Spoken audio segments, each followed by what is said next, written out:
Esse é mais um daqueles vídeos que vocês pediram bastante. Ele demorou, mas finalmente chega nas nossas mãos. Iremos entender agora juntos o trágico acidente que matou o candidato à presidência do Brasil, Eduardo Campos. Qual é a versão oficial e o que realmente aconteceu? Existiria motivos para alguém querer sua morte? Essas e mais perguntas serão respondidas agora. Sem mais delongas, eu inicio o nosso quadro. A realidade por trás do mito. Eduardo Campos. Eduardo Henrique Ancioli Campos. Ele foi um político nascido na capital de Pernambuco, em Recife, em 10 de agosto de 1965. Ainda cursando a universidade, ele foi eleito presidente do Diretório Acadêmico da Faculdade de Economia. Em 1986, ele trocou a oportunidade de fazer um mestrado nos Estados Unidos pela participação na campanha que elegeu o avô Miguel Arraes, governador de Pernambuco. Com a eleição de Arraes em 1987, ele passou a atuar como chefe do gabinete do governador. Neste período, foi o responsável pela criação da primeira Secretaria de Ciência e Tecnologia do Nordeste e da Fundação de Amparo à Ciência e Tecnologia de Pernambuco. Eu acredito que por esse mesmo motivo foi que o presidente Lula, durante seu mandato em 2004, lhe deu o cargo de Ministro de Ciências e Tecnologia, que o tornou o ministro mais jovem a ter assumido o cargo. Eduardo Campos filiou-se ao Partido Socialista Brasileiro, PSB, em 1991. No mesmo ano, foi eleito deputado estadual e conquistou o Prêmio Leão do Norte, concedido pela Assembleia Legislativa de Pernambuco. Esse prêmio só é concedido aos parlamentares mais atuantes. Em 2006, Campos se lançou como candidato a governador do estado de Pernambuco. O engraçado é que a pesquisa da época, assim como as feitas na candidatura à presidência, apontavam ele como o terceiro colocado na intenção de votos. Porém, ele foi eleito com 60% dos votos em 2010. Tendo feito um bom governo para a maioria dos pernambucanos, Eduardo Campos se reelegeu sendo o político mais bem votado do país, com 80% dos votos. Em 2014, ele se candidatou à presidência da República. Esse talvez tenha sido o maior erro da sua vida. Enquanto ele fazia sua campanha pelo país, indo de estado para estado em sua aeronave, ele caiu exatamente no dia 13 de agosto de 2014. Para quem já acompanha meu canal e assistiu meu último vídeo da Princesa Diane, vai lembrar que ela se chocou exatamente com o 13º pilar do túnel, o 13. E nós que já estamos despertos, sabemos bem o que é esse número para os senhores do mundo. Ele tem um significado místico. Para saber mais sobre isso, não deixe de assistir 2 vídeos. A origem da sexta-feira 13 e Halloween. Você vai ver quando e como isso começou. É muito importante que você assista esses 2 vídeos. Mas oficialmente, o que realmente aconteceu? Segundo o próprio site G1, a FAB, Força Aérea Brasileira, apontou através do Centro de Investigação e Prevenção dos Acidentes Aeronáuticos, CENIPA, 4 motivos principais que causaram o que eles chamam de acidente. O primeiro motivo da causa do suposto acidente. A CENIPA aponta que, sem motivo conhecido, houve um desvio da aeronave no momento da descida. Segundo motivo, a atitude dos pilotos. No momento da aproximação do solo, o fato dos pilotos terem feito um trajeto diferente do programado mostra que eles não aderiram aos procedimentos previstos, o que terminou gerando a necessidade de arremeter. Terceiro motivo. Condições meteorológicas adversas. Segundo o CENIPA, as condições do tempo estavam próximas dos mínimos de segurança, mas isso por si só não implicava riscos à operação. De acordo com o órgão, os pilotos deveriam ter consultado o boletim meteorológico mais recente, pouco antes de ter feito a decolagem.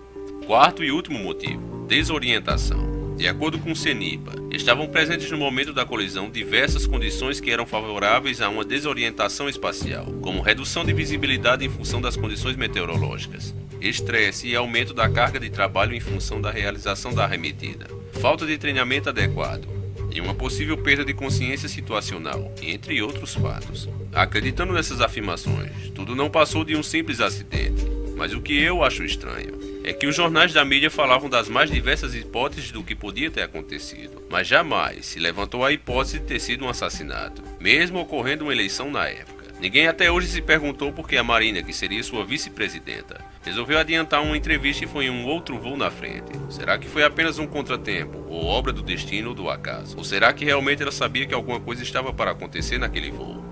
Isso pode parecer loucura, mas o que vou falar agora é fato e foi publicado na revista Veja em junho de 2013. Não é teoria, é fato. A revista Veja notificou a prisão de 4 agentes da Agência Brasileira de Inteligência, ABIN, que estariam espionando o governador de Pernambuco, Eduardo Campos, do PSB. Supostamente o próprio mandante seria o governo federal. Isso também está no Diário de Pernambuco, publicado em 15 de 6 de 2013. Essas palavras a seguir são da matéria, sem pôr nem tirar uma linha. A edição da revista Veja desta semana traz uma matéria especial sobre a prisão dos 4 agentes da Agência Brasileira de Inteligência, a ABIN, que estariam espionando o governo de Pernambuco, Eduardo Campos, do PSB, virtual candidato à presidência da República nas eleições de 2014. Segundo a publicação, os agentes presos foram Mário Ricardo Dias de Santana, Nilton de Oliveira Cunho Júnior, Renato de Carvalho Raposo de Melo e Edmilson Monteiro da Silva. Eles teriam sido detidos pela Polícia Militar de Pernambuco no último dia 11 de abril, quando agiam infiltrados no porto de Suape, em Ipojuca, litoral do sul do estado. Isso que eu falei é fato. E sabendo disso eu pergunto, quem garante que não houve sabotagem naquela aeronave, se de fato estava havendo também espionagem? Se você não acredita, recorra à matemática. Quais são as chances de um candidato que passa a vida para lá e para cá em um avião cair justamente no ano que é candidato à presidência com chances reais de se eleger? Leve em consideração também que ele ainda estava em um avião seminovo, com as manutenções rigorosamente em dia. Eu sei que muitos ainda duvidam e querem fatos, então vamos a ele. Vocês vão escutar agora notícias isoladas que, juntando todas, você vai ver claramente a grande conspiração que foi a morte de Eduardo Campos e a tentativa desesperada do governo para encobrir as provas. Matéria do jornal Estado de São Paulo. Gabinete da Segurança Institucional da Presidência GSI pediu à ABIN para monitorar os pontuários e sindicatos contrários à medida provisória 595. Em abril deste ano, o jornal Estado de São Paulo apresentou um documento exclusivo sobre o caso. Na época, a publicação confirmou que o Gabinete da Segurança Institucional da Presidência pediu à ABIN para monitorar os pontuários e sindicatos contrários à medida provisória 595, também conhecida como MP dos Portos. A nova legislação, que recentemente foi sancionada com vetos pela presidenta Dilma Rousseff, tirava parte da autonomia dos terminais em todo o país, inclusive o de Suape. Os trabalhadores organizavam uma greve geral e teriam em parte o apoio do governador de Pernambuco. No início, a ABIN informou que desconhecia a missão. O jornal então apresentou o documento intitulado Ordem de Missão 022-82105, de 13 de março de 2013. A ordem foi encaminhada para as sedes da Agência da Inteligência em 15 estados, dando como destaque a possível mobilização dos pontuários. O GSI confirmou a veracidade do documento. Dias depois, o ministro-general-chefe, José Elito, no entanto, classificou como mentirosa a descoberta relatada pela publicação paulista. Na mesma ocasião, o governador Eduardo Campos não se posicionou sobre o esquema de espionagem montado pelo governo federal, que era seu aliado no plano nacional, montado no porto da Suape, uma das vitrines da sua gestão. O governador de Pernambuco, Eduardo Campos, ainda tentou afastar a tese de monitoramento político noticiado. Nas entrelinhas pelo jornal O Estado de São Paulo, apesar da tentativa, a ABIN passou por uma crise institucional. A Presidência da República enviou uma nota oficial por meio de sua assessoria de imprensa, afirmando que não fazia operações para vigiar movimentos sindicais ou sindicalistas, conforme tem sido noticiado. A Presidência também fez questão de destacar que não tinha mobilizado agentes para espionagem no porto de Suape. Mas o que fato é essa ABIN? Bem, eu explico para vocês. Ela foi criada em 1999 pelo ex-presidente Fernando Henrique Cardoso, do PSDB. O órgão substituiu o Serviço Nacional de Informações, que foi formulado pela ditadura militar brasileira de 1964 a 1985. Entre os deveres da ABIN estão avaliar ameaças internas e externas à ordem constitucional, planejar e executar a proteção de conhecimentos sensíveis relativos aos interesses e à segurança do Estado e da sociedade. A ABIN também planeja executar ações, inclusive sigilosas, destinadas a assessorar a Presidência da República. É um FBI brasileiro. O que isso quer dizer? É que essa ABIN investiga as informações que se tornam sigilosas. Nós não ficamos sabendo de nada, elas são passadas para o governo e ainda sou eu que sou conspiracionista. Outro fato que me deixa de orelha em pé, igual a burro ruim, é a denúncia de Denise Abreu, ex-diretora de ANAC, Agência Nacional de Aviação Civil, e ex-pré-candidata à presidência da República pelo PEN, Partido Ecológico Nacional. Ela afirmou que deve haver uma séria, profunda e despolitizada investigação a respeito da queda de avião que causou a morte de Eduardo Campos, candidato do PSB à presidência da República. Denise lembrou que no acidente da TAM houve a perda de um grande denunciante do mensalão, o deputado Júlio Redec. Denise avaliou ainda que a imprensa nunca citou tal fato com a relevância que deveria ter sido atribuída. Essa também é outra notícia dada pelo site Terra. A presidenta Dilma Rousseff sensacionou na sexta-feira a Lei 12.970, que torna sigilosa a investigação de acidentes aéreos feitos pela aeronáutica.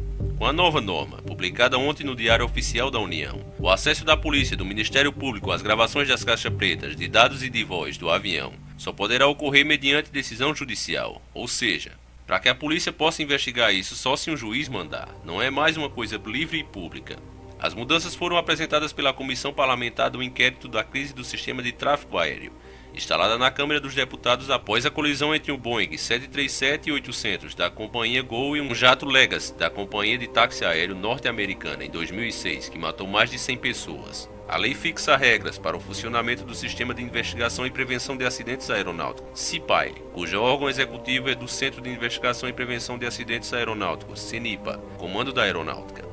De acordo com esse texto, a investigação tem um objetivo único, a prevenção de outros acidentes e incidentes, por meio da identificação dos fatores que tenham contribuído, direta ou indiretamente, para a ocorrência e da emissão de recomendações de segurança operacional. A lei estabelece ainda que a investigação do CIPAE deverá ser independente de qualquer outra, tendo precedência sobre as demais. O texto assegura o acesso da Comissão Investigadora à aeronave acidentada, seus destroços, cargas, laudos, autópsias e outros documentos, para preservar as informações à autoridade responsável, para poder interditar o avião e seus destroços, permitindo sua remoção apenas se for necessário para salvar vidas, preservar a segurança das pessoas ou proteger evidências. Ou seja, se eles mesmos fizerem uma merda, nós nunca vamos poder saber, já que são eles mesmos que investigam e nos proíbem de chegar perto. Tudo isso que eu falei é fato, não é conspiração, é realidade. Tudo isso vai se encaixando como um quebra-cabeça. Fica para nós agora somar 2 mais 2. Muitas pessoas até hoje culpam o Nordeste pela eleição do PT. E seguindo esse raciocínio, se Eduardo Campos estivesse vivo, não seria impossível imaginar um quadro onde ele vencesse em um segundo turno. Mas então será que o PT foi o grande responsável pela queda do avião? Ou será que pode ter sido o PSDB? Bem, quem fez ou deixa de fazer, pouco interessa nesse caso, porque sabemos que, como já denunciou o maior político da história desse país, o Enéas, é tudo farinha do mesmo saco. Esses caras têm o mesmo patrão. E eles são a elite global, os senhores do mundo. Uma grande prova disso é que na época do acidente eu li uma página no Facebook, e um amigo mandou e dizia ser a tradução de uma notícia de um jornal americano, onde eles pediam explicação ao presidente americano Barack Obama sobre os gastos com o FBI na investigação do acidente do Eduardo Campos. Eles perguntavam qual é o interesse dele nesse acidente, pois ao contrário de nós brasileiros, que deixamos o governo gastar nosso dinheiro à vontade, a população americana cobra quando vê eles gastando com coisas sem sentido. O FBI, estando secretamente aqui, poderia ter instruído o governo como esconder as provas do crime. A página ia mais além e dizia que existia testemunhas que sabiam que houve uma reunião com Barack Obama e os 3 principais candidatos à presidência do Brasil. Tudo foi realizado às escondidas. Lá o Barack Obama teria feito algumas exigências, caso algum deles fossem eleito. Em troca, ele daria alguns benefícios, alguns imediatos e outros depois da eleição. Segundo a página, Dilma Rousseff e Aécio Neves aceitaram tudo sem abrir a boca. Balançavam a cabeça apenas como lagartixas. Porém, Eduardo Campos não aceitou algumas propostas e disse que isso prejudicaria muito os brasileiros. Ele foi o único a não aceitar todas as propostas do presidente americano. Lendo todas essas informações, eu fiquei me perguntando: será que Eduardo Campos teria peito para fazer isso diante do presidente americano, sendo ainda apenas um candidato à presidência do Brasil? Será? Bom, como vocês podem ver aqui na própria Wikipédia, a resposta seria sim. Se realmente houve essa conversa, ele seria o único entre os 3 capaz realmente de dar essa resposta, devido à sua própria história política. Vocês lembram que eu falei ainda há pouco que ele foi ministro da Ciência e Tecnologia do governo Lula em 2004? Pois bem, com o ministro Eduardo Campos também tomou iniciativas que repercutiram internacionalmente. Uma delas foi a articulação e aprovação do Programa de Biossegurança, que permite a utilização de células-tronco embrionárias para fim de pesquisa de transgênicos. Também conseguiu unanimidade no Congresso para aprovar a Lei de Inovação Tecnológica, resultando no marco regulatório entre empresas, universidades e instituições de pesquisa. Outra ação importante foi a criação da Olimpíada Brasileira de Matemática das Escolas Públicas, considerada a maior Olimpíada de Matemática do mundo em número de participantes. Ainda existem muitos fatos que envolvem esse acidente que deixam o caso ainda muito mais nebuloso. Teve testemunhas mentindo no jornal ao vivo, como esse caso aqui. O Evaristo, estou do lado do Donizete Júnior, ele é um estivador do Porto de Santos, mora ao lado da área onde aconteceu o acidente. Imediatamente ele desceu, vestiu aqui um macacão, luvas e foi tentar socorrer. Vamos ver o que ele viu. O que você viu? A princípio estava na minha sala, quando houve uma grande explosão, um forte estrondo, inclusive minha janela quebrou. Descemos primeiramente para socorrer as pessoas. Foi uma cena lamentável, uma cena muito triste, em ver vários corpos espalhados. Inclusive, um dos corpos era realmente do candidato Eduardo Campos. Você viu? Eu cheguei a ver, cheguei a abrir o olho dele verde. Eu não acreditei, fiquei estarrecido. Um candidato que eu sempre amei, sempre admirei. Várias pessoas caídas, pessoas desmaiadas. entendeu? Quantos corpos você viu? Eu, a princípio, eu contei 5 corpos. O que mais me chocou foi ver o corpo do meu candidato, Eduardo Campos, que ele veio morrer. Sem dúvida, é lamentável. Pense num bichinho para mentir. Para você ter uma ideia de como os corpos ficaram danificados. Não teve um só que tivesse um osso intacto. Só foi possível reconhecer eles mesmo pelo DNA. Outra coisa que bate com o que acreditam os teólogos da conspiração, de que houve uma explosão programada no ar e que isso causou o acidente, ganha mais credibilidade com o testemunho de moradores que moram nos prédios vizinhos do acidente. Eles afirmam que o avião já vinha pegando fogo antes de cair. Escute isso da mídia, o áudio está um pouco ruim, mas dá para você ouvir. Novamente, fez uma inclinação e caiu no bairro, no Boqueirão, bairro residencial. Moradores desse bairro disseram que o avião, antes de cair, já estava pegando fogo. E agora os peritos vão investigar por que o avião estava pegando fogo.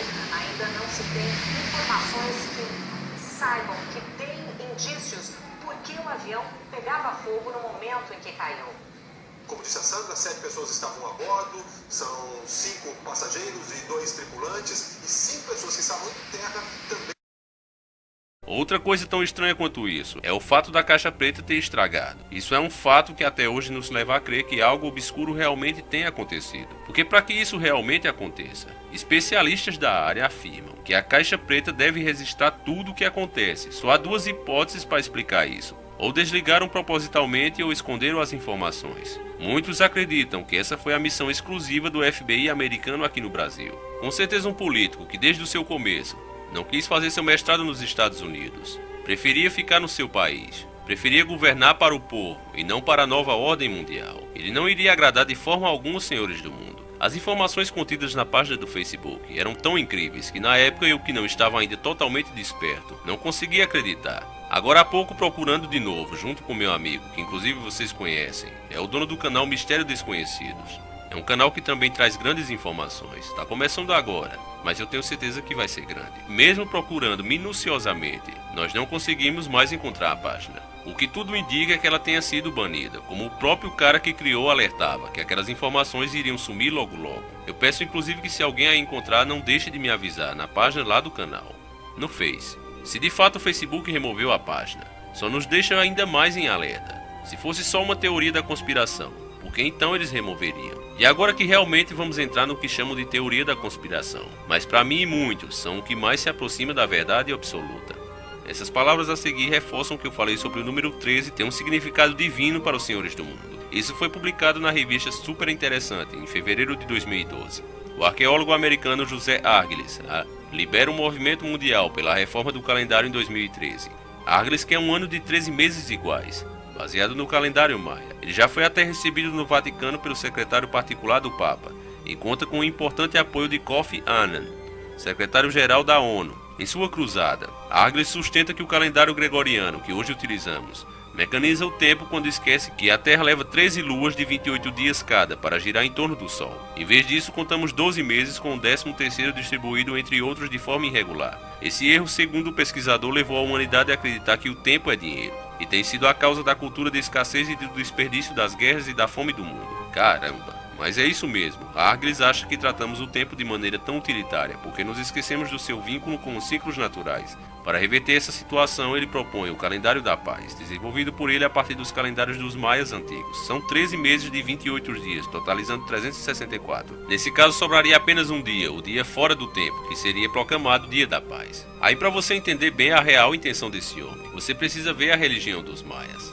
Você tem que assistir esses 2 vídeos que eu pedi a você, porque tudo para esses caras se baseia em uma nova ordem mundial. Você vê nesse caso que não é uma teoria, é matéria da revista, que muitos ainda presos na Matrix têm como absoluta verdade, até nelas que são ferramentas de manipulação das massas, se passando como amigos e informantes da humanidade, quando na verdade são manipuladores, já não tem como negar as verdades. Eles têm uma grande obsessão pelo número 13, e como eu disse, assiste os vídeos do Halloween Sexta-feira 13, e veja como tudo começou. Eu vou dar uma explicação rápida para que você possa entender o restante desse vídeo. O número 13 tem um profundo significado ocultista, e os senhores do mundo, quando desejam que um determinado evento ocorra conforme planejado, eles fazem uma coisa bem planejada para que os números, que possuem significados e poderes ocultos para eles, apareçam em datas, horas e endereços, na arquitetura ou de qualquer forma que faça parecer algo como uma mera coincidência. Por outro lado, para quem está desperto, esses sinais parecem até um letreiro luminoso com a mensagem: eles estão no controle e que tudo ocorre de acordo com seus planos. Nos Estados Unidos, uma nação que sabemos que foi fabricada por maçons, é possível que você rastreie essa fixação do número 13 facilmente. A nação iniciou com as 13 colônias. Também podemos encontrar este número no grande selo daquela nação.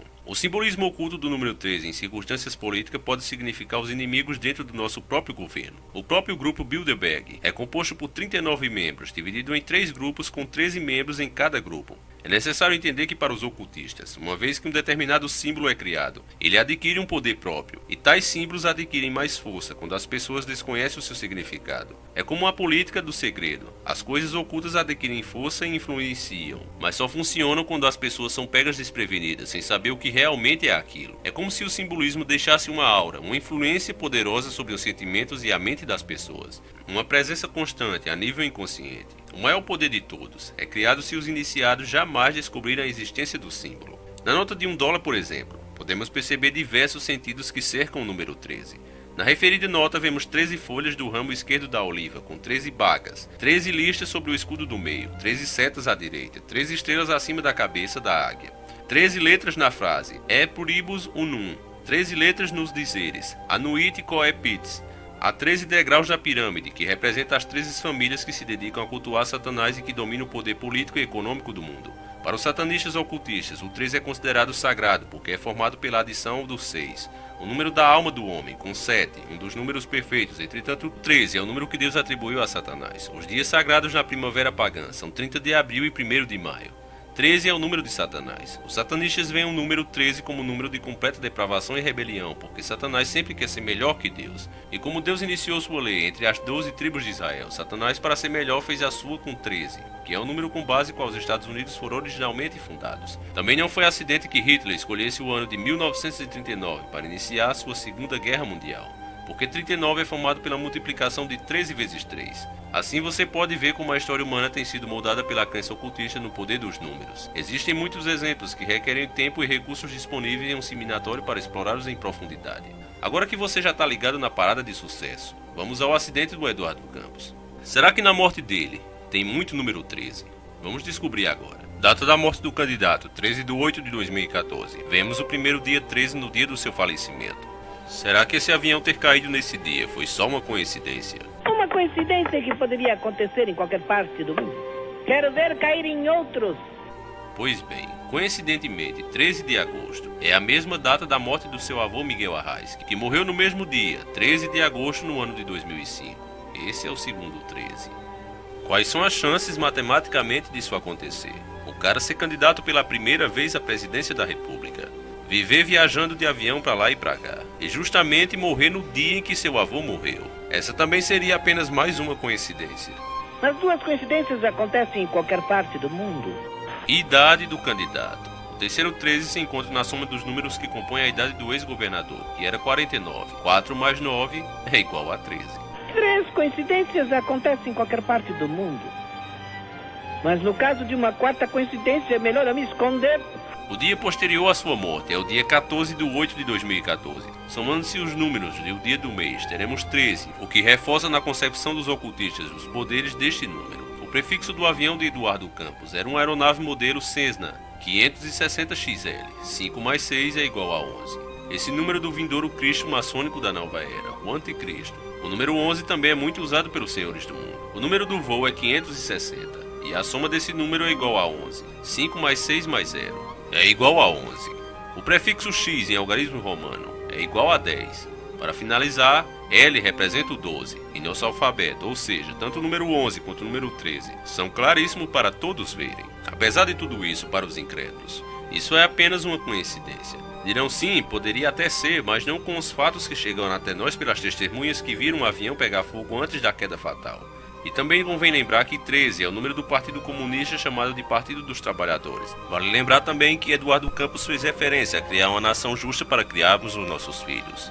Uma visão voltada para a pátria, enquanto o Partido dos Trabalhadores tem uma visão de construir uma sociedade global. Talvez nada disso faça sentido, mas pode ser que o símbolo diga muito mais do que queremos ver, e que o seu poder opere de modo mais eficaz quando escondido, inescrutável e indecifrável. Uma coisa muito clara para todos aqueles que quiserem ver: Sempre que aparece alguém, político, artista ou qualquer tipo de pessoa influente, e esse vai contra a ideia de um sistema globalizado, alguma coisa bizarra sempre acontece, como foi com a princesa Diana e Paul Walker. O seu avião cai do nada, como foi no caso de Eduardo Campos. Até mesmo uma doença rara aparece, como foi o caso de Enéas.